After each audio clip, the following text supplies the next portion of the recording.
할렐루야. 오늘도 우리 하나님 아버지와 주 예수 그리스도로부터 은혜와 평강이 여러분의 삶과 가정에 함께하기를 축복합니다. 가끔 성도님들로부터 그런 이야기를 듣습니다. 목사님은 참 간증이 많으시다고, 나이는 어리신데 어쩜 그렇게 많은 경험을 하실 수 있으셨냐라고 물으십니다. 여러분, 제가 간증이 많은 것은요, 제 삶이 버라이어티해서 그런 것이 아니라 저는 어려서부터 일기를 쓰는 습관이 있기 때문입니다. 예전에는 일기장에 쓰다가 요즘은 보통 컴퓨터로 작성을 하는데요, 매일은 못 쓰더라도 일주일에 세네 편 정도 있었던 일이나 또는 은혜 받은 말씀들을 기록해두는 습관이 있습니다. 그것들이 차곡차곡 쌓이다 보니 설교의 예화로 등장하게 되는 것이죠. 그런 의미에서 여러분, 저에게 잘하셔야 됩니다. 저 속상하게 하시면 제 일기장에 다 적힙니다. 농담이고요. 근데 일기를 쓰다 보면 깨닫게 되는 것이 있습니다. 그것은 오랫동안 기억되는 이야기들은요, 어떤 위대한 일이나 대단한 사건들이 아니라는 겁니다. 소박하지만 진실한 마음이 담긴 일들, 그런 일들이 따뜻함으로 오랫동안 가슴에 남아 있습니다. 예를 들면 이런 겁니다. 신학교를 졸업하고 시골교회 담임 전도사로 부임한 첫날, 이사하느라 정신이 없어서 하루 종일 아무것도 못 먹어서 허기진 상태로 아는 사람 하나 없는 첩첩산 중에 혼자 사탁에 앉아서 이제 어떡하나 너무 막막하고 외로워서 걱정하며 한숨을 짓고 있는데 똑똑 노크 소리가 들리는 겁니다. 그 소리와 함께 권사님 한 분이 사택문을 조심스럽게 열고 닭 백숙이 담긴 냄비를 놓고 가셨습니다. 경황이 없어서 제대로 인사도 드리지 못한 채 혼자 앉아서 냄비에 담긴 닭다리를 뜯는데 왜 그렇게 눈물이 나는지, 입에 닭다리 한 움큼 베어 물고 눈물 콧물 범벅이 된 채로 하나님 이거 먹고 힘내서 열심히 목회할게요 하며 고백했던 그때의 일이 지금도 닭다리를 볼 때마다 생각이 나서 혼자 미소 짓곤 합니다. 마치 심수봉 씨가 부르는 그때 그 사람이란 노래 가사처럼 이 노래 다 아시죠? 오늘처럼 비가 오는 날이면 생각나는 그 사람이 있습니다. 언제나 말이 없던 그 사람. 다 아시면서 시침이 떼고 있는 거 알고 있습니다. 심수봉 씨는 비가 오면 생각나는 그 사람이 있다라고 하는데, 저는 닭다리를 볼 때마다 생각나는 권사님이 계십니다. 여러분에게도 아마 그런 사람이 있을 겁니다. 그냥 생각하면 미소가 번지는 사람.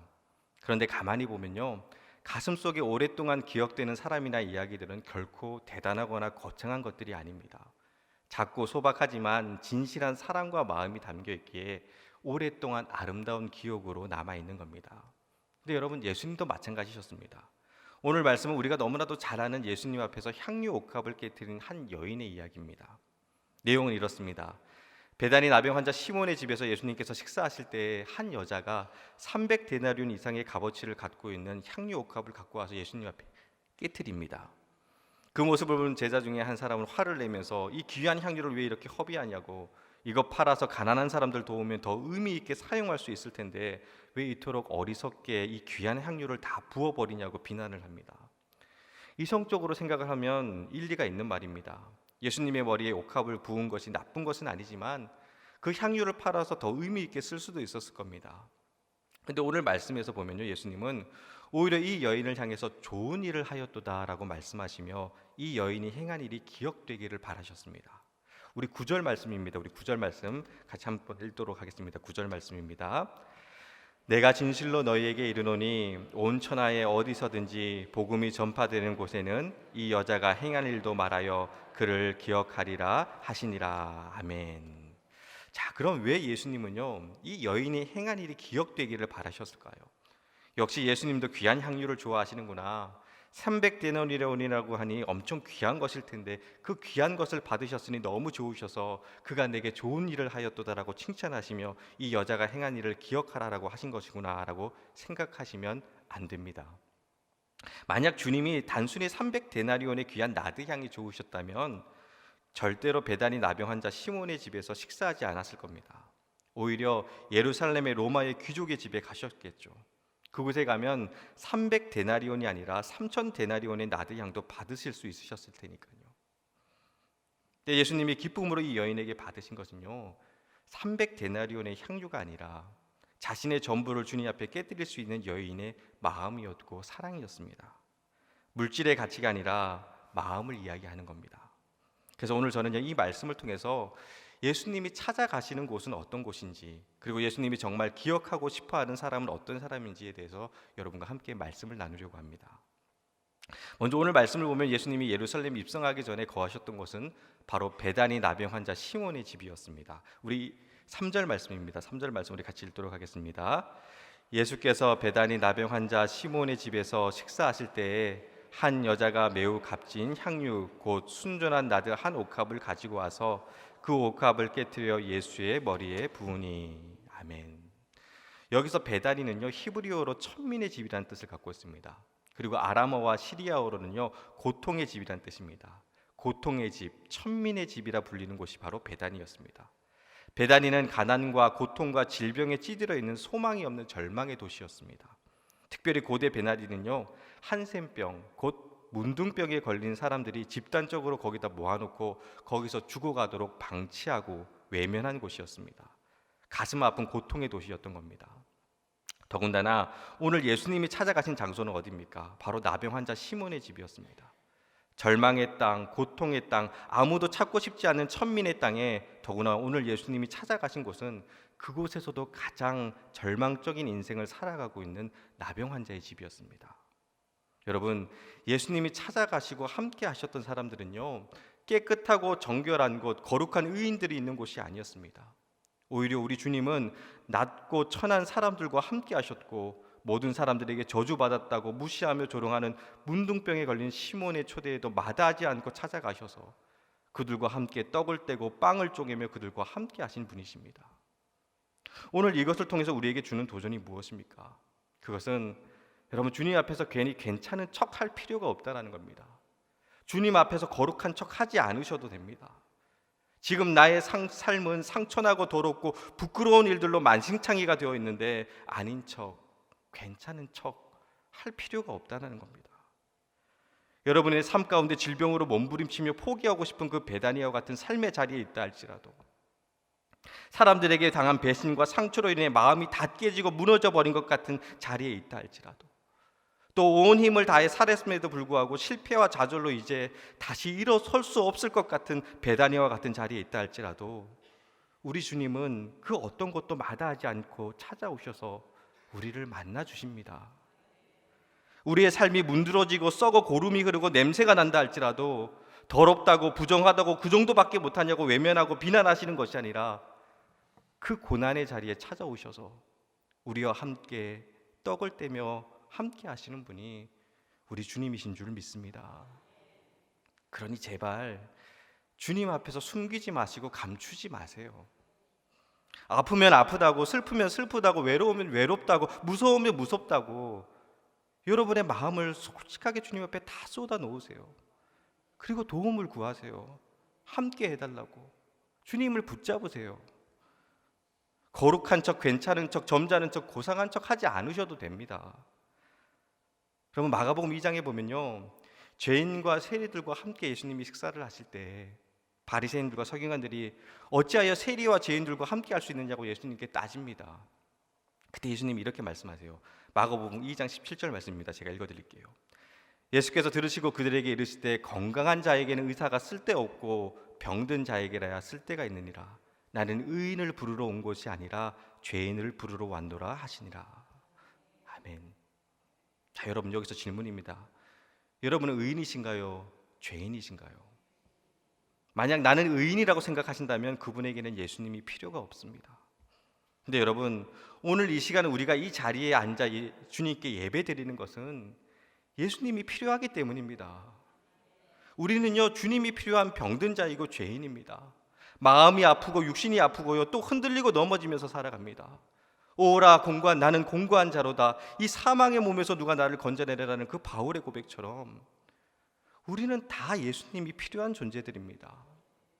그런데 왜 자꾸 안 아픈 척하고, 그런데 왜 자꾸 의인인 척을 하시나요? 바라기는 여러분 내 삶의 자리가 아무리 더럽고 추한 베다니 같은 모습이라 할지라도 그곳에 주님을 초대하시길 바랍니다. 그럼 주님은 분명 그 베다니에 찾아오셔서 여러분과 함께 하실 줄 믿습니다. 제가 전도사 시절 사역하던 교회에 노곤사님이라는 분이 계셨습니다. 집은 인천이고 부천에서 조그만 사업을 하셨습니다. 몇 년째 자금난에 시달리다가 결국 부도가 났습니다. 인천 아파트는 차압당하고 아내 되신 집사님과 애들은 친정으로 갔고 그 권사님은 조그마한 월세방을 얻어서 생활하셨습니다. 그런데 부도가 나고 아파트가 경매로 넘어간 날부터 교회에 안 나오시는 겁니다. 수소문 끝에 계신 곳을 알게 되어 몇 주가 지난 후 주일 예배가 끝나고 신방을 갔는데 들어가는 입구에서부터 소주병이 뒹굴고 부엌에는 음식 썩는 냄새가 진동을 했습니다. 방에 들어갔는데 반쯤 취한 권사님이 그 권사님과 얼굴이 마주쳤는데 처음에는 그 자리를 피하려고 일어서시다가 그냥 다 체념한 것처럼 앉아서 우시는 겁니다. 우리를 보고는. 참담한 상황에 어느 누구도 말을 잇지 못했습니다. 그렇게 몇 분이 흐르니 한참 울던 그 권사님이 그러시더라고요. 목사님, 이곳에도 주님이 계실까요? 그때 목사님이 권사님께 읽어드린 성경 구절이 있습니다. 시편 139편 7절에서부터 10절까지 말씀입니다. 제가 읽어드리겠습니다. 내가 주의 영을 떠나 어디로 가며 주의 앞에서 어디로 피하리이까? 내가 하늘로 올라갈지라도 거기 계시며 수월에 내 자리를 펼지라도 거기 계시니이다. 내가 새벽 날개를 치며 바다 끝에 가서 거주할지라도 거기서도 주의 손이 나를 인도하시며 주의 오른손이 나를 붙드시리이다. 아멘. 여러분의 삶의 자리가 찢어지고 상처나고 절망적인 곳이라 할지라도 수월에 내 자리를 펼지라도 거기서도 주님의 손이 여러분을 인도하시고 주님의 오른손이 여러분을 붙들어 주실 줄 믿습니다. 이 말씀 붙들고 그 권사님 다시 일어나셨습니다. 썩고 냄새나고 피투성이가 된 그 자리에서도 주님은 함께 하십니다. 내 삶의 자리가 초라하고 볼품없고 부끄러워도 여러분 감추지 마시고 그곳에 예수님을 초대하시기를 바랍니다. 내 삶이 아무리 절망적이라 할지라도 주님은 찾아오시고 또 주님을 붙들 수 있을 때에 그 절망의 땅 베다니는 소망의 땅, 생명의 땅으로 변화될 줄 믿습니다. 재밌는 것은요, 여러분 죽은 나사로가 다시 살아난 땅이 바로 베단입니다. 부활하신 예수님이 제자들을 가리키신 땅도 베단입니다. 그리고 예수님이 승천하신 지역도 바로 이 베단의 지역이었습니다. 베다니는 철저한 절망의 땅이었습니다. 고통의 땅이었고 질병의 땅이었습니다. 그러나 예수님이 그 땅에 찾아오셔서 그 땅을 가슴에 품으셨을 때 그 땅은 부활의 땅이요 생명의 땅이요 은혜의 땅으로 바뀌었는 줄 믿습니다. 우리의 삶에 어떤 절망이 찾아온다 할지라도, 우리의 삶에 어떤 깨어짐이 있다 할지라도, 우리의 삶의 자리가 어떤 베다니와 같은 자리에 있다 할지라도 주님이 찾아오신다면 회복의 역사가 일어날 줄 믿습니다. 여러분의 고통과 아픔이 있는 삶의 베다니에 주님을 초대하시길 바랍니다. 우리 주님 분명히 찾아오셔서 여러분 눈물 다 닦아주시고 내가 너 아팠던 거, 힘든 거, 고생한 거 다 한다 말씀하시며 따뜻한 가슴으로 품어주실 줄 믿습니다. 자, 다음으로 주님이 기억하는 사람, 그럼 어떤 사람일까요? 오늘 말씀을 보면 한 여인이 저녁 시간에 주님을 찾아와 나드가 든 순전한 옥합을 붓습니다. 당시 한 데나리온이 노동자의 하루 품값이니까 300데나리온이라는 것은 거의 1년치 연봉에 가까운 돈입니다. 좋은 향유가 맞습니다. 근데 여러분, 사실 귀족의 입장에서 본다면요, 이 향유가 그렇게 좋은 것은 아니었습니다. 당시 귀족 부인이 사교장에 나가기 위해서 하루에 쓴 비용이 1달란트 정도였다고 합니다. 1달란트가 얼마냐? 6200데나리온입니다. 그런 의미에서 300데나리온이라는 것은 그렇게 대단한 것은 아니라는 겁니다. 귀족 부인이 하루에 몸치장을 위해 쓰는 돈의 30분의 1밖에 안 되는 가치입니다. 물론 귀한 것은 맞지만 아주 대단한 것은 아니었습니다. 그럼에도 불구하고 예수님이 복음이 전파되는 곳마다 이 여인이 행한 일도 기억되리라고 말씀하신 것은요, 예수님은 단순히 300데나리온의 물질의 값어치에 감동하신 것이 아니라는 겁니다. 예수님이 주목하신 것은 자신의 모든 것을 주님 앞에 깨트릴 수 있는 예수님을 향한 이 여인의 진실한 사랑이었고 그 마음이었습니다.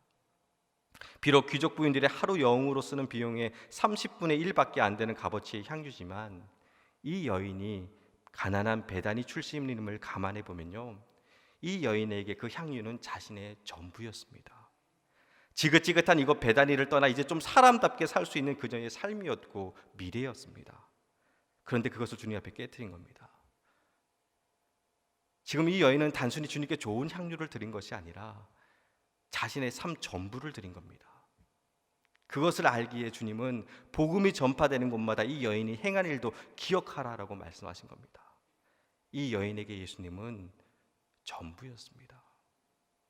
여러분, 재밌는 것은요, 아내에게 당신은 내 인생의 최고야, 당신은 내 인생의 첫째야, 당신은 내 인생의 1등이야 라고 3번 말해도 사실 그 말은 결코 좋은 말이 아닙니다.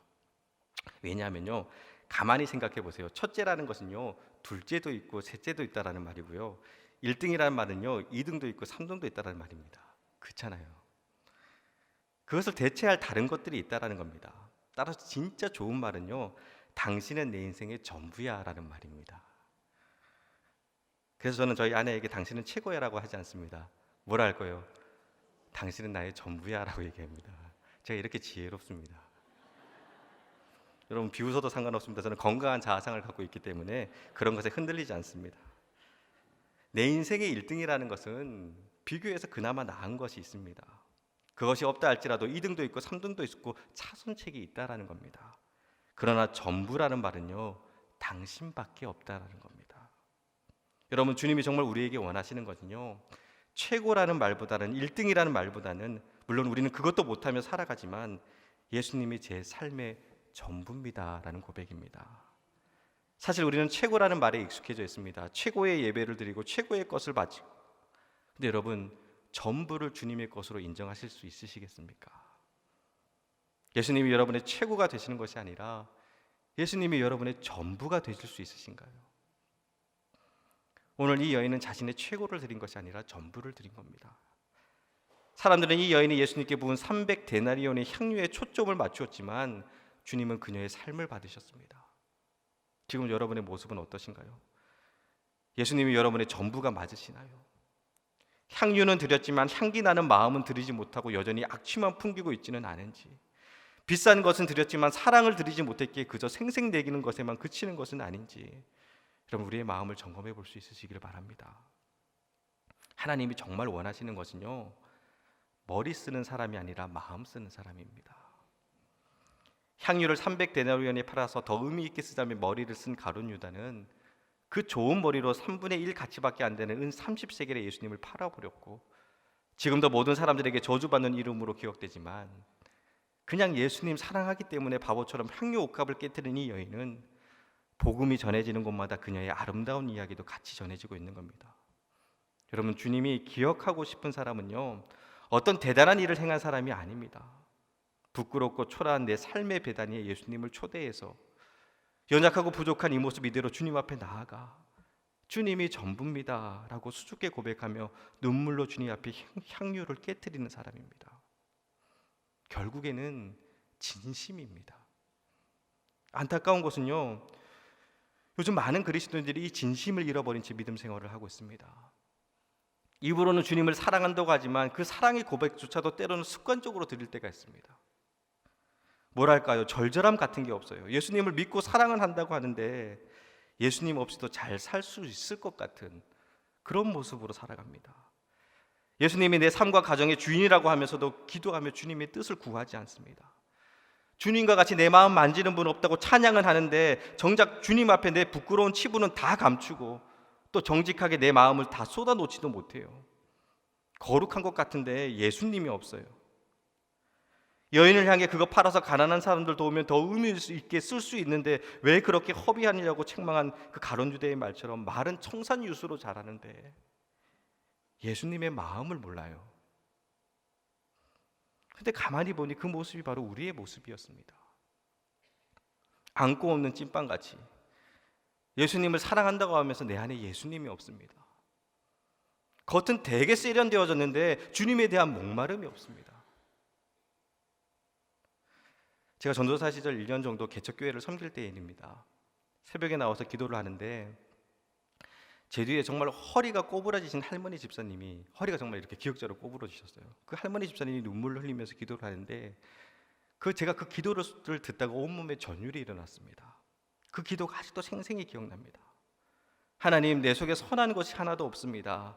사는 게 박복하고 시장통에 죽으라 싸우며 살아가는 내 인생 선한 것이라고는 하나도 없습니다. 주님 앞에 내세우고 자랑할 게 하나도 없습니다. 이런 보잘것없는 나를 당신의 자녀로 삼아주시니 얼마나 감사한지 모릅니다. 그래도 주님, 제가 바라는 게 하나 있습니다.